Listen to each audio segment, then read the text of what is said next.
возрастните луѓе, односно возрастниот поединец е изложен на голем притисок, особено притисок од времето, дали ќе успее да ги реализира сите обврски кои што му следуваат на дневно ниво. Многу често поради тоа жонглирање со обврски и пронаоѓање во неколку улоги, луѓето можат да го изгубат балансот помеѓу работата и семејството, а феноменот на прегорување на работно место се почест е затоа што се работи со флексибилно работно време или се работат сменски работи и сето тоа многу влијае на семејната динамика и на состојбата во семејството и семејните релации кои што ги градиме како родители или со нашите брачни партнери. За тоа како треба да го одржиме балансот помеѓу семејството и работата, говорам во продолжение со психологот Сонја Угриновска, која воедно е и семеен и системски советник, и со неа ќе одговориме на важни прашања зошто е важно да се поставуваат граници во секојдневниот живот, дали мора да бидеме секогаш совршени, колку високи очекувања треба да поставуваме во однос на себе и во однос на другите, и што е најважно, колку треба да бидеме присутни вистински во животот на нашите деца, односно во семејната заедница, каде што ја добиваме целосната заштита и поддршка од другите членови. Проследете го нашиот разговор во продолжение. Сонја, ти благодарам што ја прифати поканата да бидеш учесничка во емисијата Мој збор. Денеска говориме на многу актуелна и убава тема. Мислам дека многу корисни совети ќе испратиме до нашите гледачи, затоа што баш и пред да почнеме со снимањето на емисијата говоревме за тоа дека современите луѓе, особено родители, се навистина преоптоварени со работните обврски, балансирање нели со семејните задачи.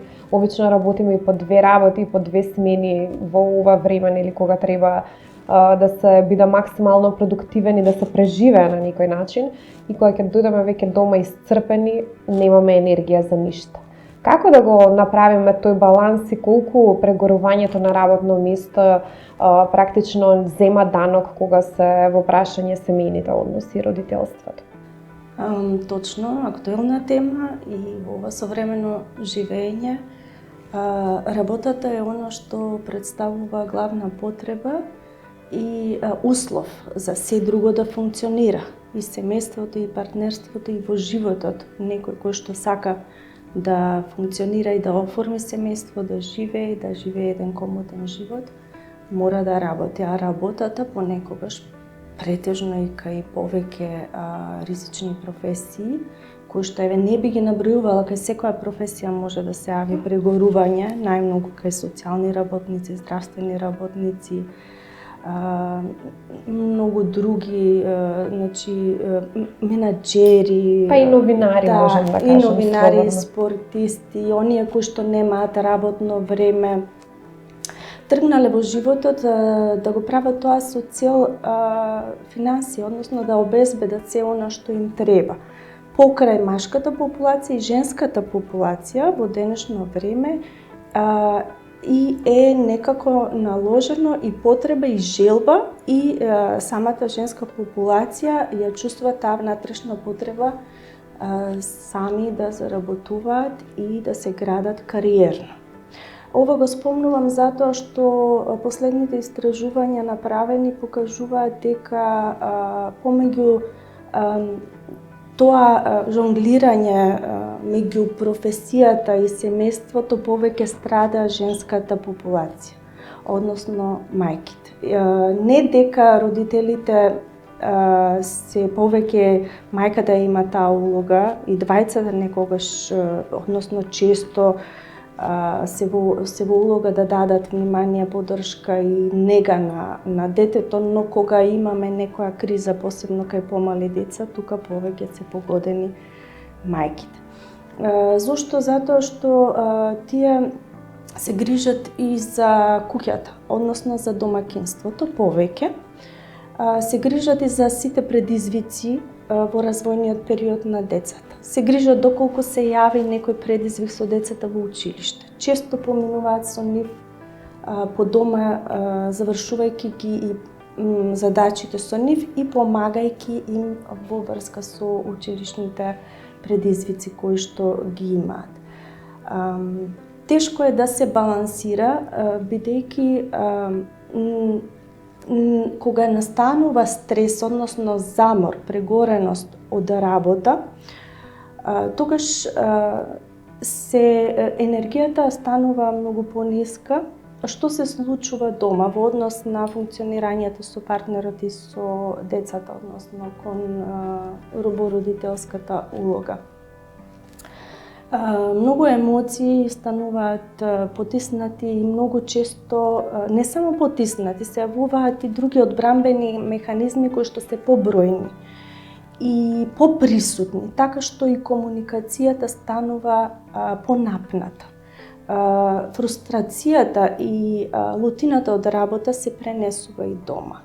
Многу често кога треба да се реши еден мал предизвик или кога имаме само мало несогласување, тоа може да прерасне помеѓу партнерите во нешто огромно. Зошто? Затоа што во нив има насобрано тешка емоција од работа.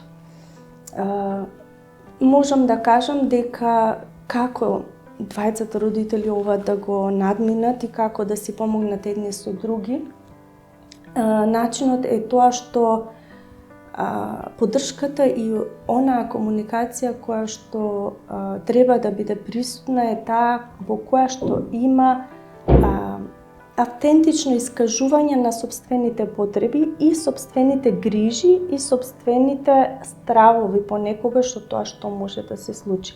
Но и искажување, за тоа треба да бидат отворени. Двајцата партнери мора да бидат да ги прифаќат и да не се плашат од она што им се случува на другиот, затоа што сепак во ова современо време не можеме да очекуваме и двајцата да бидат секогаш добро расположени, да не се соочуваат со некои препреки, да не се соочуваат со некои стресови, така што во овој момент, во таков момент, комуникацијата без осудување, без директно давање на совет, едноставно сослушување и е потребно помеѓу двајцата партнери, а потоа можеби е добро да се седне и да се разговара како да си ги поделат некои обврски. Точно е дека она што се случува на работа треба да си остане на работа. Главно проблемите во една професионална сфера убаво е да се решат таму. Знаете, кога некој се соочува со стрес поради работа, прв кој што треба да одговори на тоа е институцијата во која што работи самото лице. Значи, тоа лице за да му биде помогнато мора да се изјасни што е проблемот. Наместо физичките симптоми да се пројават и да ги припознаат други, да го препознаат лицето дека се соочува со стрес по тие психосоматски симптоми, по физичките симптоми. Не спомнав да тоа може да биде болка од секој тип, земање на таблети, замор, поспаност, нервоза, да не се чека, односно да бидат препознаени тие симптоми од самото лице и да побара разговор со менаџментот во врска со тоа како да се надминат тие предизвици на работа, како да се олесни самата работа. Во тој мислам дека во ова време треба менаџментот и човечките ресурси да предложат решенија како да се олабават тие стресни ситуации на работа. Потоа кога се однесува за тоа балансирање во домот, треба да се постават граници кога си во домот. Веќе што се случува, луѓе без работно време живеат со партнер кој што има работно време. И тука е малце потешко. Сабота, недела, кога другиот партнер има време, едниот ќе му се јават, ќе го побараат да разрешува некои работи и ако овие двајца не се договорат во текот на неделата да имаат ден, час во кој што ќе си посветат внимание, тогаш тешко дека ќе функционира. Тоа ќе биде некако знаете како ќе биде некако површно, односно и тешко. Не само површно, нема да ги задоволи нивните вистински потреби. Баш кога зборуваше сега за улогата на менеджментот на работното место и тоа колку треба да е подготвен да му помогне на самиот работник да ги премине психолошки сите предизвици со кои што се соочува на работа, се сеќавам на една реченица од еден мој менаџер кој што ми беше кажана на мене како и на другите вработени, дека во моментот кога ќе го пречекорите прагот на работното место, треба да заборавите што се случувало во семејството и дека кога ќе се вратите дома и ќе го пречекорите прагот на сопствениот дом, треба да заборавите што се случувало на работа. Мене никогаш тоа не ми успевало, затоа што дури и кога се обидувам тоа да го правам и да се фокусирам или на работата или на домот и на семејството, никако ги потиснувам, како што го објасни ти тој момент, вистинските емоции, можеби стравови или некоја еуфорија. Не мора нели нужно да се негативни емоции. Како во тие ситуации да се постави баланс? Дали преку работата на себе, еве, психосоцијалната поддршка од стручни лица, што треба да направиме на сопствениот развој и на работата на себе за да можеме да одржиме нормален, природен баланс кој што нема да значи нужно потиснување на тие емоции кои што подоцна ќе ни се обијат во животот од глава секако еден ден. Да, точно. И навистина имал право, значи тој човек кога кажал дека кога си на работа треба 100% да размислуваш за работата. Зошто? Затоа што само на тој начин, односно ако ние постојано размислуваме за тоа дека сме пренапнати, дека ние премногу, дека не можеме, дека немаме време, не правиме ништо. Сите се соочиле на работа со ситуации кога треба нешто да се заврши во одредено време, во ограничено време и нешто ефективно да се заврши. И доколку проба лицето да биде концентрирано, прво ќе кажам, да се работи на тоа, да се соберат мислите, тоа свесност, mindfulness, односно да се биде концентриран на она што се прави во моментот. Добро е да се потсети во тој момент 8 часот завршува моето работно време или 4 часот завршува моето работно време. Ќе ги решавам проблемите дома, потоа до 4 часот да се фокусирам на она што треба да го завршам. Потоа кога се префрлува во рамки на домот, како што кажав, убаво е да се прекинат контактите кои што негативно влијаат, не да се прекинат, мислам да нема контакти лицето со луѓе, колеги од работа, но да се отстранат сите работи кои што би му попречиле за да се фокусира во рамките на домот на она што го прави. Не сме мокни секогаш да правиме сами балансирање. Нашиот мозок не е едноставно на копче во кое што ќе се програмираме. Сега ќе бидам мајка, на работа ќе бидам работник. И тоа е добро, човечката природа е таква. Ние всушност тоа потекнува од она што во некој момент ние треба и да реагираме. Значи, и да сме на работа, и да се случува нешто што е инстинктот е тој во нашата природа што не држи будни некогаш. Значи, тука еве да ги разбереме луѓето кои што поминуваат низ таква ситуација.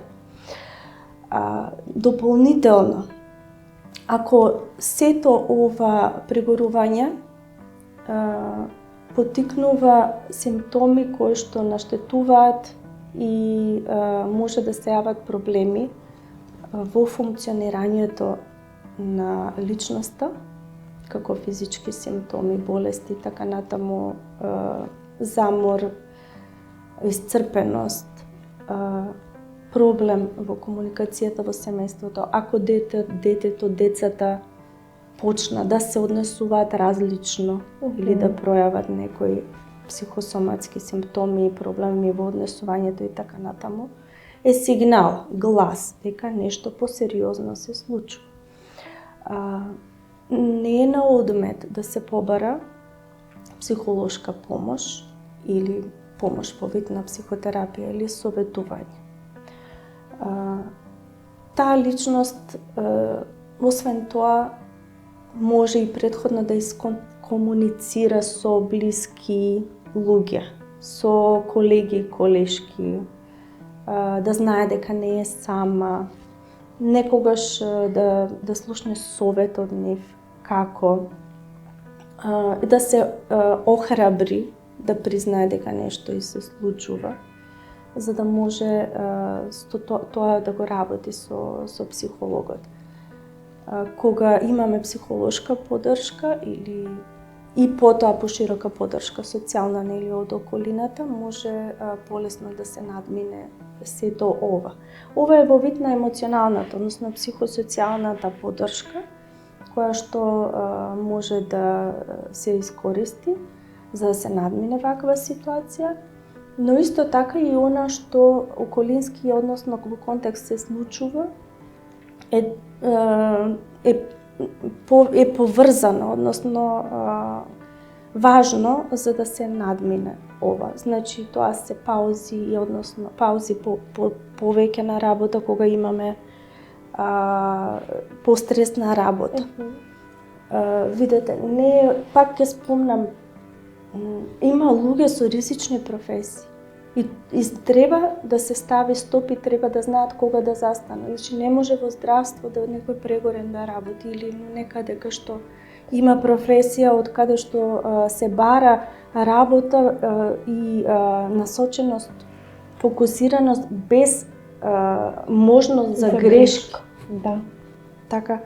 И во такви ситуации предвремено да се препознаат знаците и веднаш да се побара психолошка поддршка и поддршка од стручниот тим во вид на организирање на работата. Други можности кои што може да се применат од менаџментот е секако обезбедување на екипаж за работа, односно тоа е најголемиот можеби предизвик што компаниите се соочуваат со недостаток на луѓе кои што недостаток на кадар кој што би можел да го замени тоа лице.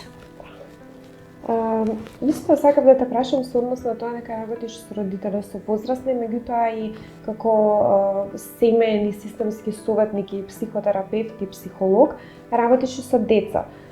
Како од аспект на дете се доживува присуството на прегорениот родител? Дали неговото присуство прави повеќе штета во животот на детето или сепак има, или сепак нека биде физички тука, па дали е ментално присутен и емоционално не е толку важно, битно е само оној физичкиот дел да го да биде присутен покрај детето. Како тоа од позиција на дете се доживува? Може да се пројави различно. Како што кажав, промената во комуникацијата првостепена и во вниманието што го добива детето од родителот. Од родител се очекува да разговара како си го поминало детето училишниот ден или што планира наредниот ден, кои се неговите пријатели, како си поминува со другарчињата. Што му е тешко во училиште, со што се справува и така натаму. Кога има ситуација на ненасоченост на родителот, детето најчесто е по-ослободено, но прибегнува кон користење, например, на технолошки уреди, бавење само со себе, запуштање на дневниот распоред и организацијата. Кога тоа го чувствува емотивно пак, кога веќе емоционалниот набој и грижата и тагата некогаш се случува поради прегореност родител да доживува и анксиозност и депресија. И во тој момент детето уште од мали нозе интуитивно разбира дека родителот поминува низ некој критичен период, па пробува некако значи на некој свој начин да се доближи и да повика, да апелира, да предизвика нешто со кое што би го оттргнал родителот од тие мисли и би го вратил со цел да го заштити од можна ситуација на болест, како да кажам, на страдање на родителот. Се штитат, значи, семејството е еден систем кој што е поврзан и се штитат едни со други, макар и несвесно. Така што еден обичен знак на вознемиреност на детето може да апелира дека нешто се случува. Ако треба да избереме која улога, да кажеме, поважна, дали родителската улога или работничката улога, јас знам дека општеството дава различни приоритети, некогаш во поглед на некои групи интересни, работничката улога треба да биде нели пред се, па затоа и многу луѓе се одлучуваат да не формираат, да не креираат семејства или да не се остваруваат како родители, затоа што чувствуваат поголема припадност во таа своја работничка улога. Од друга страна, многу родители своето време и својата работоспособност и работоактивен период од својот живот го изложуваат на жртва само за да бидат повеќе присутни со децата и нели да дадат примат на родителската улога. Меѓутоа, што да правиме кога ќе се најдеме во еден двобој помеѓу родителската и работничката улога? Смееме ли да правиме избори и доколку направиме избори, на што тие треба да се базираат? Па, многу индивидуално прашање е ова. Мислам дека секој од нас си го поставил некогаш, било порано или подоцна. Кога се сака, може се да се постигне. Но ако сватиме и ако сме свесни дека не треба да бидеме совршени, било тоа да е на работа или како родител. Ако бараме да бидеме совршен родител, ќе пати другата страна. Или ако бараме постојано да бидеме совршени и да напредуваме се повеќе и повеќе во кариерата, нешто ќе недостига. Балансот е важен тука. Точно, извини што те прекинав. Дали ако сме премногу, да кажем, се поставуваме високи критериуми сами на себе да бидеме совршени работници и родители, потоа кога ќе направиме грешки, што е многу природно и многу човечки, секому му се случува во животот, се многу повеќе се самоказнуваме, па поради таа самоказна можеби завршуваме во состојби како што се анксиозност или депресија или разочарување, тага некоја. Многу точно, да. Многу грижи, многу може да настанат непријатни чувства кога родител се самообвинува и се прашува дали направив доволно и дали сум совршен родител. Баш тука психолошката улога на стручно лице е многу важна, во која што често знаеме да кажеме добро, се прават грешки, не е тоа ништо страшно, не мора да се обвинуваш поради тоа. Впрочем, во животот не може се да тече најсовршено. Разбирањето од двајцата родители кога разговараат во врска со ова и кога ја обновуваат оваа тема секојдневно или од време на време, може да носи голема поддршка и утеха и во таа смисла многу да им се помогне.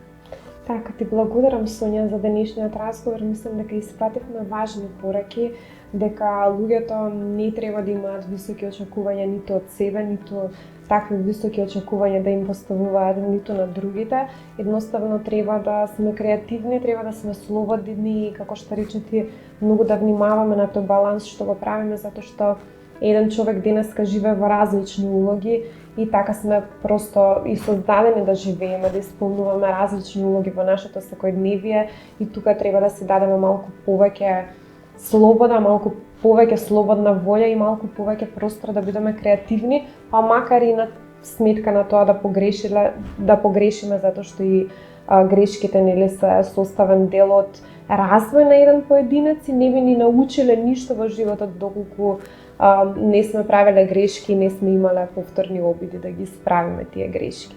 Мислам дека тоа може да го сумираме како заклучок од денешниот наш разговор. Јас ти благодарам уште еднаш многу и ти посакувам успех во понатамошната работа. Ќе се видиме секако во некој наредно издание на емисијата Мој избор. И благодарам исто и на вас. Не мора секогаш да бидеме совршени. Сите луѓе се склони да прават грешки и грешките се во суштина некогаш и многу корисна алатка да можеме да дојдеме до учење, особено ако направиме повторно обид да ја исправиме грешката, така што не мора да си поставуваме високи очекувања и ако не ги исполниме да се само казнуваме, а особено не треба да поставуваме високи очекувања од другите кои што ниту ние самите не можеме да ги исполниме. Доволно е да сме присутни, да сме креативни и секојдневно да се трудиме да станеме подобра верзија на себе и секако тука секогаш ги имаме психосоцијалната помош, психолозите и нашето социјално обкружување кој што може да со вистински насоки и совети да ни го олесни секојдневното функционирање. Ви благодарам што ја следевте денешната емисија Мој избор, а јас ви закажувам повторна средба веќе наредната недела со нови теми, нови гости и нови содржини, а до тогаш ви посакувам убава работна недела. Се гледаме повторно.